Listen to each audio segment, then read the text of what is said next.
The war for talent is real. Now, I probably didn't need to tell you that because virtually every leader I talk to shares with me the challenges of finding and keeping great people. Well, I've got good news for you. I know how you can not only win the battle, but you can win the war. Now, let me go back to the beginning. This happened a few years ago. In our organization, we survey the leaders around the business and we ask them about their most pressing challenges. Well, one of the things that historically had been in the top 10 is finding and keeping people. That may or may not be surprising to you. We had become familiar with those responses and anticipated that. But things were different when we got the annual survey back. Finding and keeping people had gone to number 1 on the list of challenges. And so my team stepped in and said, okay, how can we serve the leaders in our organization and by extension, serve you? Let's try to figure out how to help with this critical issue. Well, one of the first things we decided is the question was a little more nuanced in the real world. It's not finding and keeping people, because most of you know you could actually pay a higher wage and you could get more people. What we determined, the real question is how do you find and keep the right people? We decided to call these men and women top talent. Now, that is compared to typical talent. And there's nothing fundamentally wrong with typical talent. They're probably the lion's share of your workforce right now. But wouldn't you rather have more top talent? And wouldn't you like to keep more top talent? So before we go on, I know the answer to that question is yes, but let's talk about what is top talent. These are your A players.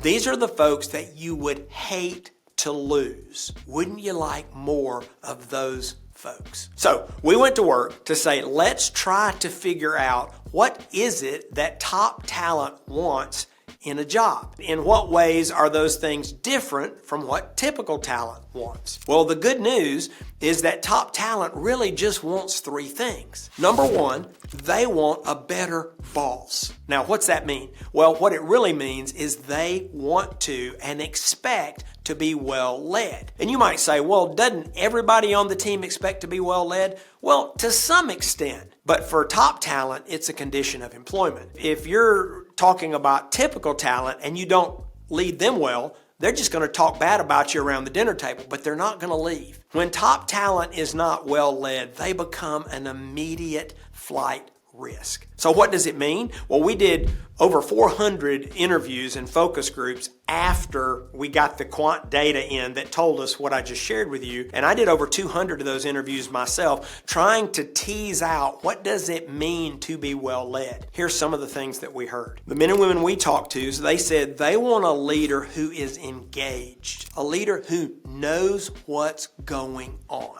Now, I don't know how close you are to the real work of your business, but top talent wants you to be engaged. Another thing they want from you is to care about them personally, to know them as an individual. Now, if you lead a large enterprise, I understand the impossibility of that, but they don't expect every leader to know their story, but they certainly expect their leader to know their story. Do you know their hopes and their dreams and their concerns and their fears and their aspirations? Do you know them? Do you see them as a human being? That's an expectation from top talent. And third and finally, top talent actually wants their leaders to be able to lead well. They really do want you to lead them with excellence. So that's the first thing they expect.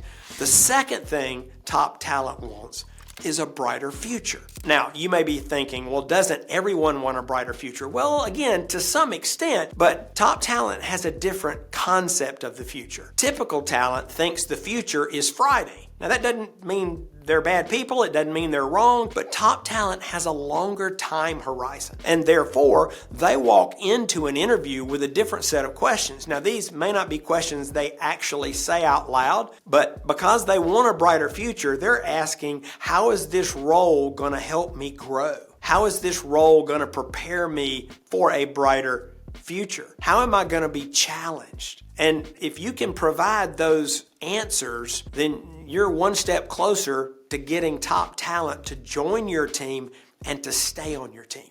So they want a better boss, they want a brighter future, and third, they want a bigger vision. Top talent wants to be part of something bigger than themselves. And so that's a unique opportunity for you to figure out, what does that actually look like in your context? I know one organization that helps feed the hungry, and another organization that has created a pool that they actually let the employees give money to the charities of their choice. There are any number of ways to do this, but Top Talent does not mind helping you grow sales and profit, but they really want to be part of something bigger than themselves.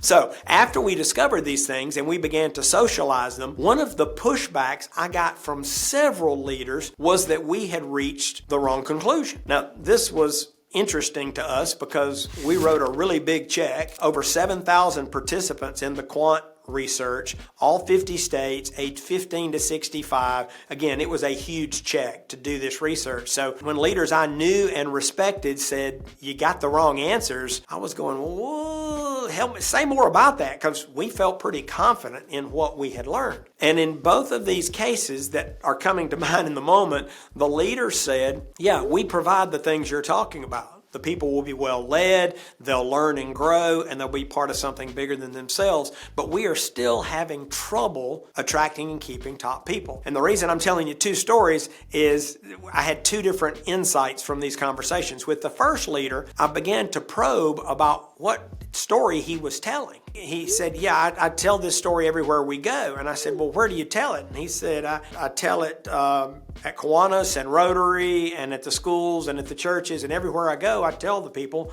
our story. And I said, well, what story are you telling? And he said, oh, well, I tell them about our founder and what he was doing 100 years ago. And I said, well, that's a great story, but that's not the message that's going to attract top talent. They have a future orientation, and you're telling them a story about a dead guy from 100 years ago. Again, want to honor that story, and let's put that in orientation, but you're not telling the right story. Well, the other leader, similar pushback, I provide those things, and it's not helping me find people. And I began to probe, and he was not as proactive. He was telling the story in orientation. And I said, well, aren't those people already on your payroll? And he said, well, yes, they are. And I said, well, you're trying to use this both to attract and retain. You're not going to attract people if you tell them after they're already on the payroll. So I think my takeaway from this, and the team said, okay, better boss, brighter future, bigger vision, but you have to tell the story. And you have to tell it proactively, and you have to tell the right story.